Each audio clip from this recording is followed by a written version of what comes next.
नमस्कार। जनसेवा मित्रों के 10 तारीख के धरना प्रदर्शन के आपने कई फोटोज, कई मीडिया की न्यूज़ और कई प्रेस कटिंग अखबारों की देखी होगी। लेकिन एकाएक सभी युवा जानना चाहते थे कि जनसेवा मित्रों का धरना किस प्रकार से सफल रहा और आगे की क्या रणनीति है और किस प्रकार की पूरी दिनचर्या रही। मैं आपको बताता हूँ एकाएक करके पूरा कार्यक्रम। दरअसल जनसेवा मित्र अपने स्थायी रोजगार की मांग को लेकर बीते 1 महीने से संघर्ष कर रहे हैं। जो ये संघर्ष ट्विटर अभियान से शुरू हुआ वो अब जमीनी हकीकत सड़कों पर राजधानी भोपाल तक पहुंच चुका है। इसी क्रम के अंदर 10 जनवरी को अंदर पूरे प्रदेश के जन सेवा मित्र भोपाल राजधानी के अंदर पहुंचे। प्रशासन द्वारा 10 जनवरी को जम्बूरी मैदान के अंदर हमको अनुमति दी गई थी, जहां सुबह 10 से लगा के शाम 5 तक की अनुमति मिली थी।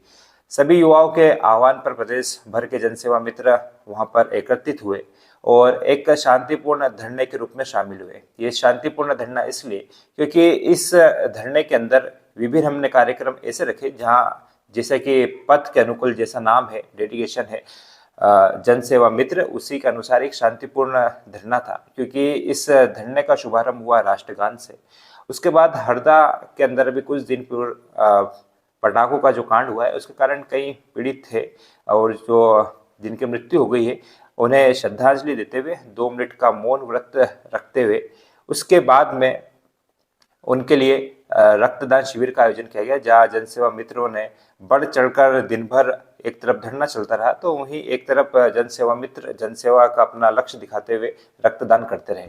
वहीं जनसेवा मित्र एकाएक करके मंच के माध्यम से अपने विचार अपने साझा करे, मीडिया के माध्यम से वहाँ पे सभा के रूप में संबोधित होकर जनसेवा मित्र अपना दुख दर्द बता रहे थे कि किस प्रकार से पहले वे सरकारी भर्तियों की परीक्षा की तैयारी करते थे, लेकिन वहाँ पर भी कभी रिजल्ट नहीं आना, कभी भर्ती कैंसिल हो जाना, ऐसी सारी चीज़ों से युवा पीड़ित था। लेकिन उसके बाद में एक इंटर्नशिप प्रोग्राम आया और सरकार ने ये बताया था कि ये एक यहाँ से आपको एक स्थायी रोजगार मिलेगा। तत्कालीन मुख्यमंत्री शिवराज सिंह जी ने कई दावे कर रहे थे कि इसके बाद आपके भविष्य की चिंता हम करेंगे। तो जनसेवा मित्रों को एक आस थी कि वहाँ नहीं तो अब यहाँ पे हमारा भविष्य सुरक्षित होगा। जनसेवा मित्रों का परिवार भी खुश था क्योंकि अब उन्हें लग चुका था कि हमारा जो लड़का है या लड़की है उसे एक स्थायी रोजगार की प्राप्ति होगी जिससे उसका भविष्य अब सुरक्षित है। लेकिन ऐसा हो ना सका क्योंकि 31 जनवरी जो जनसेवा मित्रों का अंतिम कार्यकाल था उसके बाद अभी तक 10 तारीख तक 10 दिन बीत जाने के बाद भी जनसेवा मित्र के हित के अंदर कोई फैसला, कोई एक आधिकारिक पत्र जाहिर नहीं हुआ था, जिसके लिए जनसेवा मित्र अपने भविष्य को लेकर असमंजस के अंदर थे। जनसेवा मित्रों ने अपना दुख दर्द बताते हुए कहा कि पहले जहां हमको लगता था हमको स्थायी रोजगार मिल गया, वही अब हम हमारे गांव पंचायत के अंदर हमारे परिवार वालों को किस प्रकार से बता पाएगी कि सरकार अब हमारे साथ नहीं है, सरकार ने हमें हटा दिया है।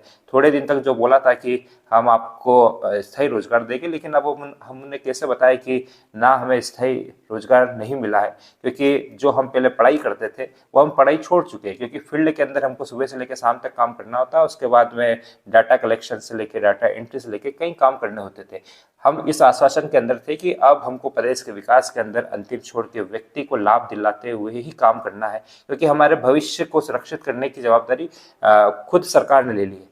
लेकिन ऐसा हो ना सका। इसी सारी चीज़ों को लेके दिन भर युवाओं ने अपने विचार साझा करे, अपने दुख बताए, अपने दर्द बताए, अपने पीड़ा बताए।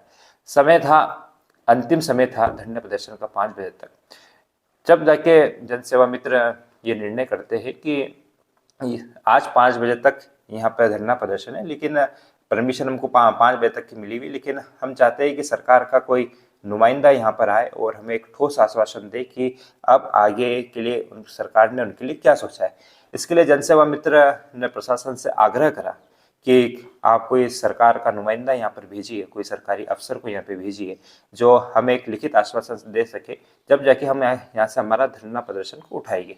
लेकिन प्रशासन इसके ऊपर सहमत नहीं हुआ, दो टूक होते रहे। क्योंकि प्रशासन का कहना था कि जब आपको हमने परमिशन दी थी उसके अंदर स्पष्ट हमने इस बात का उल्लेख करा था कि आप में से कुछ लोग हम वहाँ पर सीएम ऑफिस में भेजेंगे, जहाँ पे आप आपका मांग पत्र रख के उन्हें अब अल्टीमेटम देंगे।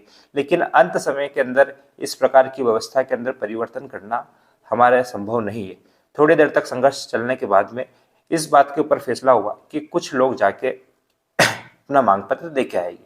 हुआ भी वही, कुछ लोग गए सीएम ऑफिस के अंदर, जहाँ पे ओएसडी ने उनके मांग पत्र को देखा, समझा और उन्हें कहा कि अभी मुख्यमंत्री जी यहाँ पर नहीं है, लेकिन मुख्यमंत्री जी के समक्ष हम आपके मांग पत्र को रखेंगे और बीते 3 से 4 दिन के अंदर आप इसकी प्राप्ति लेके आपको आगे की रूपरेखा पता चलेगी। मांग पत्र के अंदर जो ड्राफ्टिंग की गई थी उसके अंदर ये इस बात का भी उल्लेख किया गया था कि इस 3-4 दिन के अल्टीमेटम के बाद अगर सरकार हमारी मांगों को अगर नहीं मानती है तो हम अनिश्चितकालीन धरना करेंगे। यही हुआ।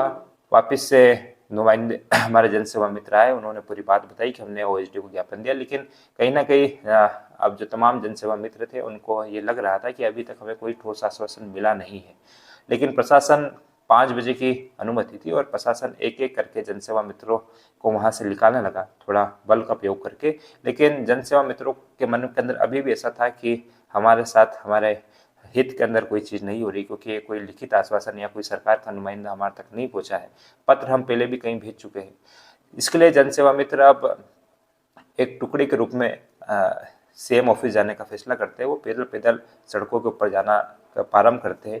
लेकिन कुछ दूर आगे चलने के बाद में ही पुलिस पुनः हल्के बल का प्रयोग करके जनसेवा मित्रों को खदेड़ने का काम करती है।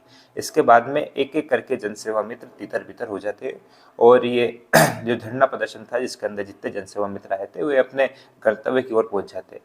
अब कुल मिला के सिर्फ जनसेवा मित्रों को जो प्रशासन ने जो 3 से 4 दिन का समय मांगा है, जो अल्टीमेटम था, अब जनसेवा मित्रों को सिर्फ यही इंतजार है कि हम सरकार के पक्ष के अंदर है तो सरकार भी हमारी बात को सुने और हमारे लिए कोई अच्छा फैसला लेके आए और हमारे स्थायी रोजगार के लिए एक आधिकारिक पत्र जारी करे। इधर देर शाम को मध्य प्रदेश कांग्रेस के प्रदेश अध्यक्ष जीतू पटवारी जी ने भी ट्वीट करते हुए मोहन यादव जी को लिखा है कि यहाँ पर युवाओं के साथ में विश्वासघात हो रहा है। भाजपा अपनी कथनी और करनी के अंदर फर्क कर रही है। जैसा सरकार ने पुनः वादा करा था उनको वादा को निभाना चाहिए और इन युवाओं के हित के अंदर एक फैसला देके इन्हें स्थायी रोजगार देना चाहिए। यह पूरा घटनाक्रम था जनसेवा मित्रों के धरना प्रदर्शन का। लेकिन अब जनसेवा मित्र सिर्फ इंतजार कर रहे हैं कि जो 3 से 4 दिन तक जो सरकार ने उनसे समय मांगा है वे सरकार निश्चित ही एक अच्छा फैसला जनसेवा मित्रों के स्थायी रोजगार के लिए लेके आए। और हम सरकार से यही प्रार्थना करते हैं कि आप युवाओं के दर्द को, युवाओं की तकलीफ को और उनके भविष्य के असमंजस की स्थिति को समझते हुए जनसेवा मित्र जो मध्य प्रदेश के अंदर 9,300 जनसेवा मित्र है, जो अपने परिवार के साथ में है, जो प्रदेश के विकास के लिए अच्छा कार्य करना चाहते हैं, उनके लिए स्थायी रोजगार के लिए इतनी शीघ्र आधिकारिक सूचना पत्र जारी करें। धन्यवाद।